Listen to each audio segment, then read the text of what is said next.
യമനിൽ ജയിലിൽ കഴിയുന്ന നിമിഷപ്രിയയുടെ മോചനവുമായി ബന്ധപ്പെട്ട ഹർജി 8 ആഴ്ച കഴിഞ്ഞ് പരിഗണിക്കാൻ മാറ്റി സുപ്രീംകോടതി. അടിയന്തര സാഹചര്യമുണ്ടായാൽ വീണ്ടും പരാമർശിക്കാനും നിർദ്ദേശം നൽകി. വധശിക്ഷയുടെ തീയതി മാറ്റിയ കാര്യം നിമിഷപ്രിയയ്ക്കായി ഹാജരായ അഭിഭാഷകൻ സുഭാഷ് ചന്ദ്രൻ കോടതിയെ അറിയിച്ചു. അപ്പോഴാണ് അടിയന്തര സാഹചര്യമുണ്ടായാൽ അറിയിക്കാൻ കോടതി ആവശ്യപ്പെട്ടത്.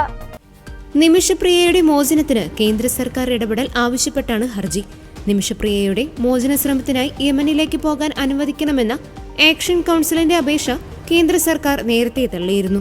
സുരക്ഷാ പ്രശ്നങ്ങളുള്ളതിനാൽ യാത്രയ്ക്ക് അനുമതി നൽകാനാകില്ലെന്നായിരുന്നു വിദേശകാര്യ മന്ത്രാലയത്തിന്റെ വിശദീകരണം.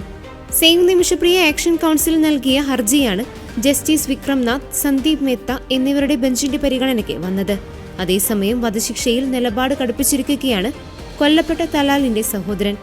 വധശിക്ഷയ്ക്ക് പുതിയ തീയതി നിശ്ചയിക്കണമെന്ന ആവശ്യം ആവർത്തിക്കുകയാണ് തലാലിന്റെ സഹോദരൻ അബ്ദുൽ ഫത്ത മെഹദി. നിമിഷപ്രിയയുടെ വധശിക്ഷ നടപ്പാക്കാൻ പുതിയ തീയതി ആവശ്യപ്പെട്ട് അറ്റോർണി ജനറലിനെ കണ്ടതായി അബ്ദുൽ ഫത്ത മെഹദി വെളിപ്പെടുത്തി. ഫേസ്ബുക്ക് പോസ്റ്റിലാണ് ഇക്കാര്യം അറിയിച്ചത്. മധ്യസ്ഥ ശ്രമങ്ങൾക്കോ ചർച്ചകൾക്കോ ഉള്ള എല്ലാ ശ്രമങ്ങളെയും തള്ളുന്നുവെന്നും പറഞ്ഞു. പാലക്കാട് കൊല്ലങ്കോട് സ്വദേശിയായ നിമിഷ യമനിൽ നേഴ്സായിരുന്നു. ക്ലിനിക് തുടങ്ങാൻ പങ്കാളിയായ യമൻ പൗരൻ തലാൽ അബ്ദുൽ മഹദിയെ നിമിഷയും ഹനാൻ എന്ന സഹപ്രവർത്തകയും ചേർന്ന് 2017 ജൂലൈ 25 കൊലപ്പെടുത്തിയെന്നാണ് കേസ്.